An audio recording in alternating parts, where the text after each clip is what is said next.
In this project, we've been asked to explore what it means to be an effective teacher. The question of what constitutes an effective teacher is largely determined by the purpose of education. If we consider the purpose of education to develop members of society, we come to the question, which society? At a conference on charity in 1892, the superintendent of the Carlisle Indian Industrial School, Captain Richard Pratt, expressed his educational philosophy.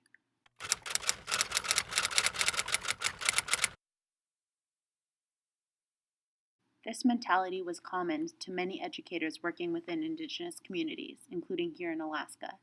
It isn't sufficient to say that education was forced upon Indigenous people. There were times where education was sought and even fought for, and vigilantly monitored by communities. But the reality of what that education meant, especially when it removed children from the communities entirely, was often different from that which we fought for. First-hand accounts of elders who survived Western education tell of physical and sexual abuse.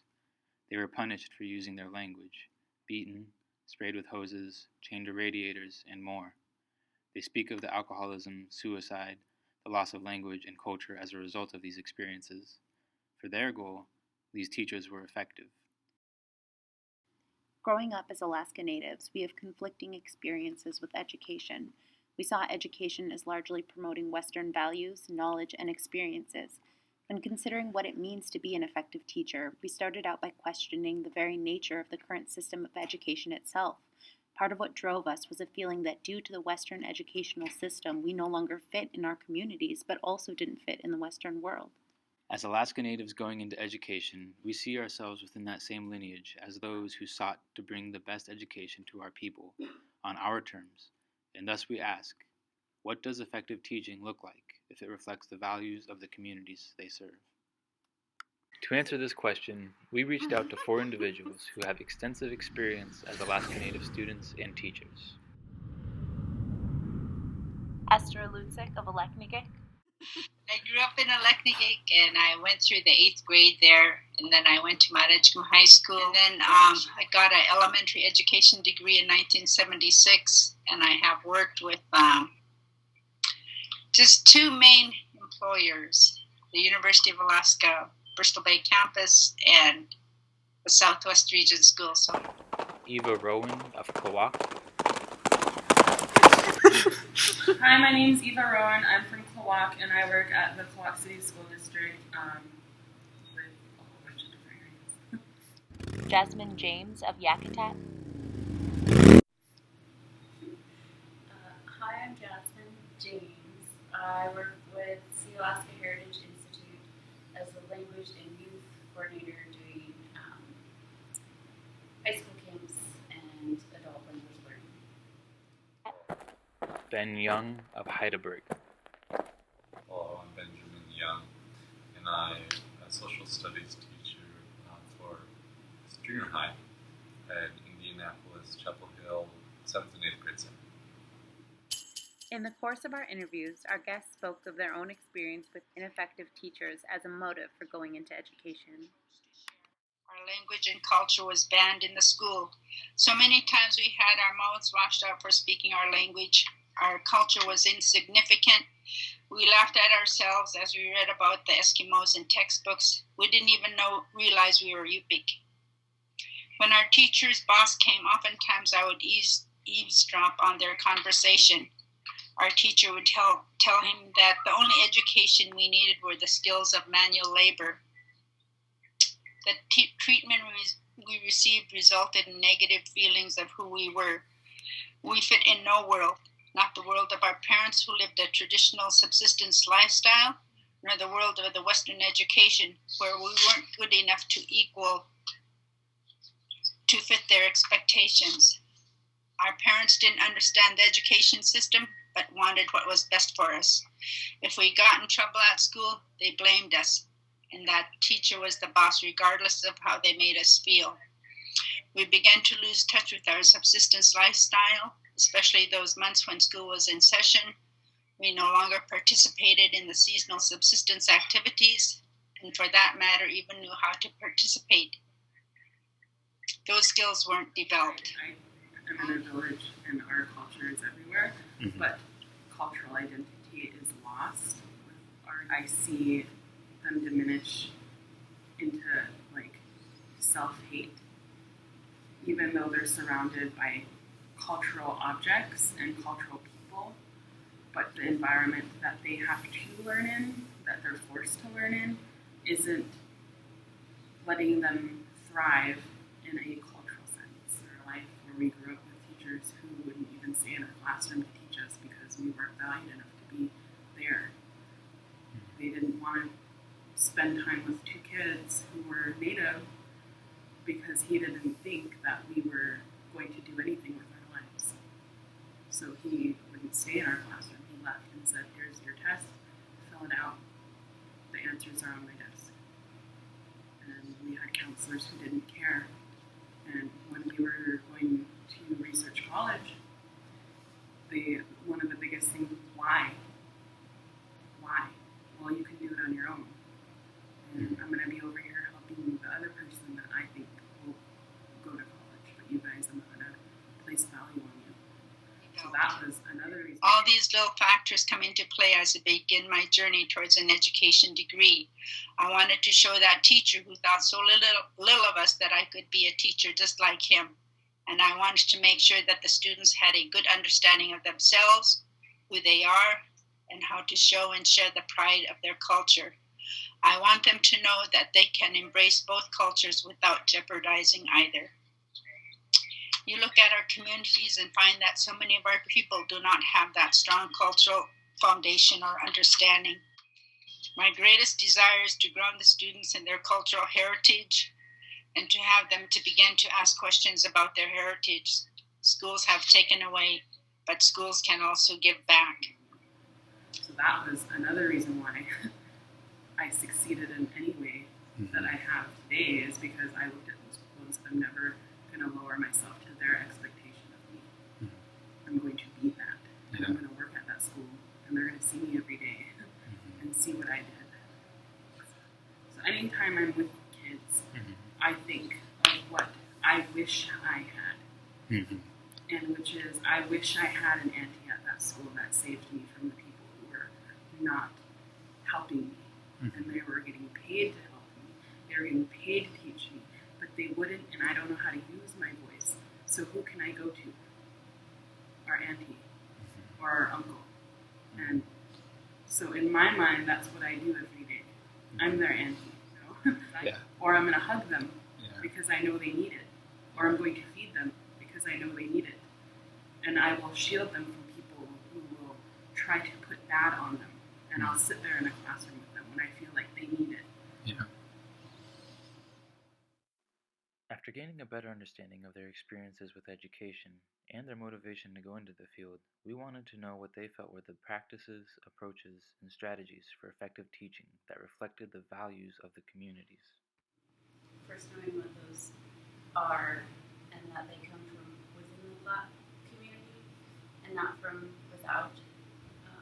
I would make sure that the values of the community are posted up and are well known in the classroom. So when the students walk out of the classroom and you ask them, how does that lesson relate to this traditional value, they should be able to tell. I feel like I love place-based education. That place-based and culturally relevant. Really, I feel like it's more meaningful education when it's something that's directly applicable to you. It's not just geography and place names. It's the history of the place, and it's the way the place has been used, and it's the resources in that place. that's real life application. It is. It's knowledge word to them knowing probably rather than something that you're going to test on, move on, and forget about it. It takes education out of the books and off the paper and into your hands and into your environment. Like the math, it is culturally responsive, so that we're learning math through weaving, so that we learn. She was introduced to X and Y axis while doing Ravenstelling, which was a much more natural way for her. She had always struggled with math until she did that, until she learned math with her hands. It brings assurance of self and pride, because they know that they're supported and nurtured, and they are self-assured in who they are, and that they are valued, and that their ways of knowing is valued. They reach out into our community and build a community within those classrooms. So we are having elders come in, we are having language and fluent speakers. And camp where the elders come in and work with the Yupik Studies high school teachers. Their presence is so important to the students. If you look through the lenses of the Western education model, you would feel that the elders are just sitting there. And you'd want them to be doing something all the time. But that sitting serves a purpose. They're not giving specific duties, but are used as references during the instruction. And even their presence is so important to the students that it validates what the students are learning in the classroom. It's clear from our interviews that effective teaching must go beyond the classroom. It must take into consideration the community in which that classroom exists, the language, the culture, the environment, the history, the way of life of that community and their students. Based on our research, effective teaching needs to understand the community as a place of strength and not reduce them to negative or passive stereotypes.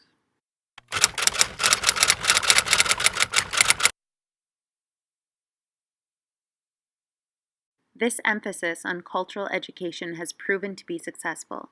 In Hawaii, their Hawaiian immersion schools have a 100% graduation rate, with 80% going on to college.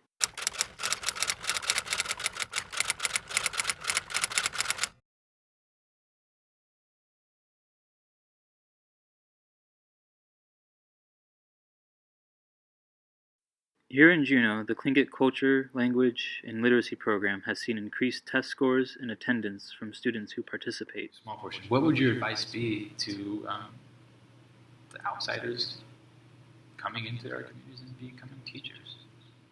I think listening, kind of taking that time to see where they're at and where their inner roadblocks are, and try to reach out to them, to support them, to connect them to other resources and other people. It's connecting with individuals and meeting them where they're at. Because they need to feel validated in what they are feeling. Every story has some meaning to it. There's something in there. And not being afraid of being wrong.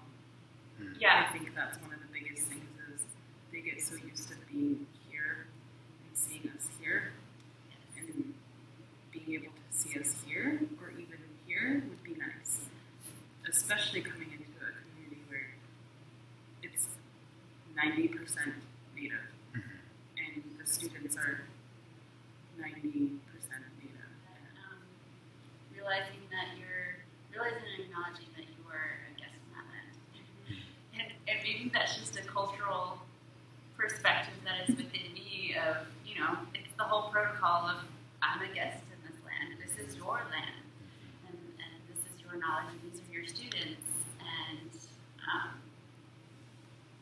And me walking into this community with you,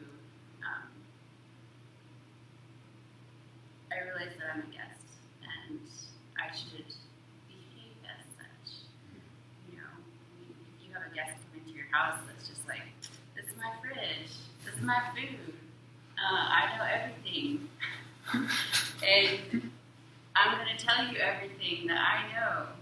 I'm not going to listen to you, even though this is your home that I'm stepping into. That's often the approach that teachers and individuals come into our communities with. It sounds absurd if you put it in that kind of context, but that's the reality. And that it is your responsibility to learn about that community and what their values are. Because you can't teach what you don't know. That the teachers understand all the historical implications and how it has affected the community and the school students. Yeah. And the structure of our education program where it's just like, we're only here to educate you, and that's example, you're baggage in business. I want more for our students. I want more than what's being offered in traditional classrooms. This canned curriculum that isn't relevant to them because it was written in Texas and doesn't speak to them as individuals or where they're from. I want to make that bridge to connect them to that. You're just blowing the building's mind right now. Like the building just had an epiphany. The thing that I really tell our new teachers when they're coming into our communities is they need to be observant, listen, and keep their mouth shut. Sounds good. Don't make any judgments, you know.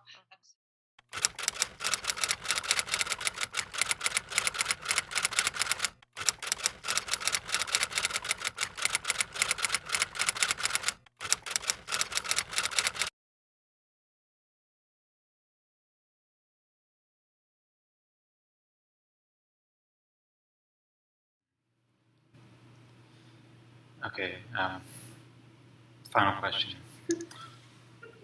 How do we solve fundamentalism? I'm just kidding. How